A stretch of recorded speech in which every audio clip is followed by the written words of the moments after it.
So there's three kinds of movement that we're going to talk about. And one of the types of movement that we're going to talk about is movement around in your space. So as you're talking to a group, you want to make sure that you're covering whatever space you have. If you stand in one spot, you're going to be boring, you're going to be monotone, and you're really not going to show that energy. But see how he's moving? He kind of walks and plants himself and waves to his friends. Then he walks to the other side of the stage and plants himself. And this way he can make sure that he's really talking to all the people that are out there. So that's the first part of what we call our descriptive movement. Now, the second part has to do with your hands and your gestures, and what do you do with your hands? A lot of times we see people talking with their hands. I'm so glad I brought them up, this is great. People talk with their hands, right? But a lot of times what their hands are saying really don't help emphasize what they're talking about.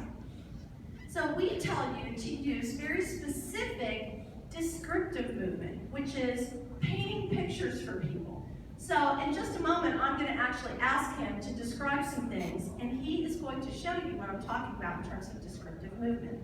And then the third part of this is what we call armpits breathing.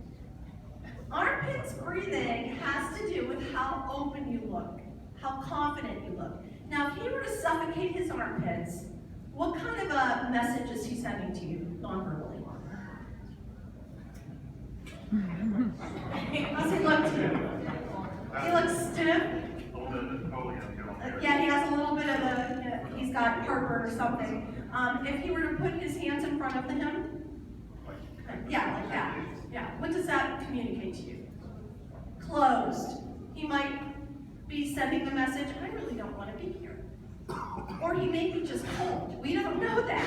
But the point is, we have to think about what message we're sending. Now, if he's got his armpits breathing, now what does he look like to you? He wants a hug, right? He looks more confident, doesn't he?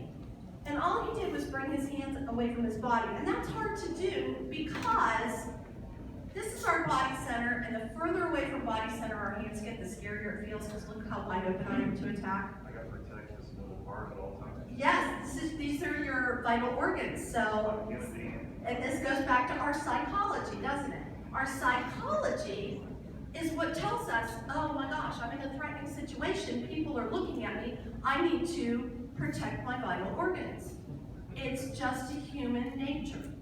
So in order to look confident, get your armpits breathing. So Jay's going to give us a couple of examples, and then I'm going to have everybody at each table, you're going to all try this.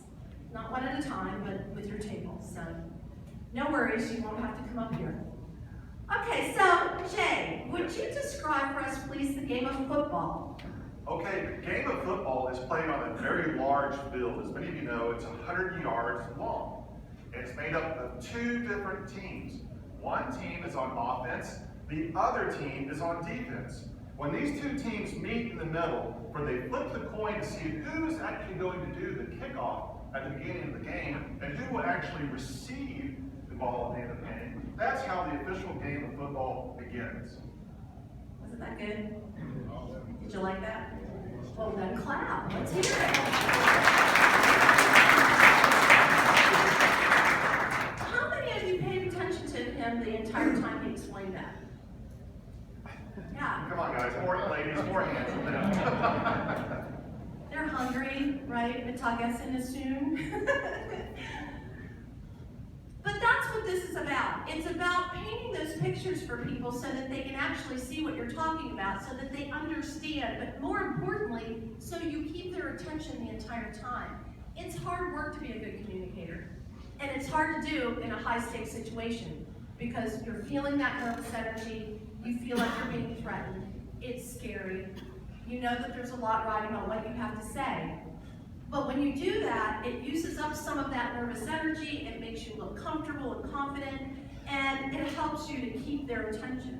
I can say, if I did not actually move around and show that nervousness inside me that's pinned up in all of us when we want to speak to our group, it can eat away at you. Energy is actually, and nervousness is actually a good thing. You just have to know how to focus it. So bringing focus to our energy and being able to act it out and bringing movement will show your audience that you have confidence in what you're presenting and you're actually not nervous at the moment. Could you tell I'm nervous up here? No. I am. Of course I am. If you're not nervous before you speak to the audience, you got to question yourself. Nervousness and pent-up energy is part of who we are as human beings. We just have to know how to release it during the time in which we present to you as an audience so that you can become part of the story with us.